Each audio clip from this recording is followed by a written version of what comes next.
വള്ളൂർ ആലുംതാഴം ശ്രീ മഹാവരാഹി ക്ഷേത്രത്തിലെ ആണ്ടുവിഴ മഹോത്സവം ആഘോഷിച്ചു. കലശ പഞ്ചഗവ്യ പൂജകൾ, കലശാഭിഷേകങ്ങൾ, പൊങ്കാല സമർപ്പണം, ഉച്ചപൂജ മുതലായ ചടങ്ങുകൾക്ക് ക്ഷേത്രതന്ത്രി പഴങ്ങമ്പറമ്പ് മന ഉണ്ണികൃഷ്ണൻ നമ്പൂതിരി കാർമ്മികത്വം വഹിച്ചു.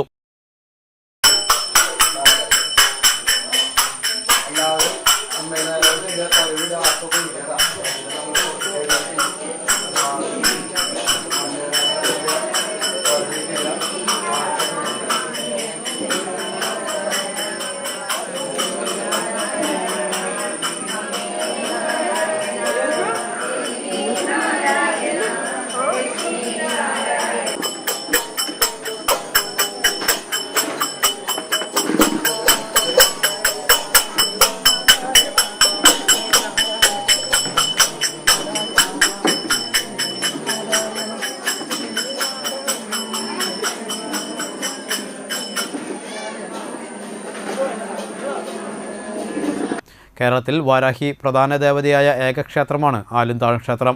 ഇവിടെ കലപ്പ സമർപ്പിക്കുന്നത് സർവ്വവിജയങ്ങൾക്കും, പ്രത്യേകിച്ചും ഭൂസംബന്ധമായ ദോഷപരിഹാരത്തിനും ഭൂമി സംബന്ധമായ വ്യവഹാരങ്ങളുടെ വിജയത്തിനും പ്രധാനമാണ്. ദേവിക്കും നാഗങ്ങൾക്കും കളമെഴുത്തുപാട്ടും നടത്തി. ഭദ്രകാളി തുടങ്ങിയ ഉപദേവതകൾക്ക് പ്രത്യേക പൂജകളും സർപ്പങ്ങൾക്ക് പാലും നൂറും നടന്നു. മേൽശാന്തി വിഷ്ണു കൂട്ടാല, ക്ഷേത്ര president Praveen പണ്ടാരത്തിൽ, secretary Saneesh Thandassery, treasurer Subin കാരമാക്കൽ എന്നിവർ ചടങ്ങുകൾക്ക് നേതൃത്വം നൽകി.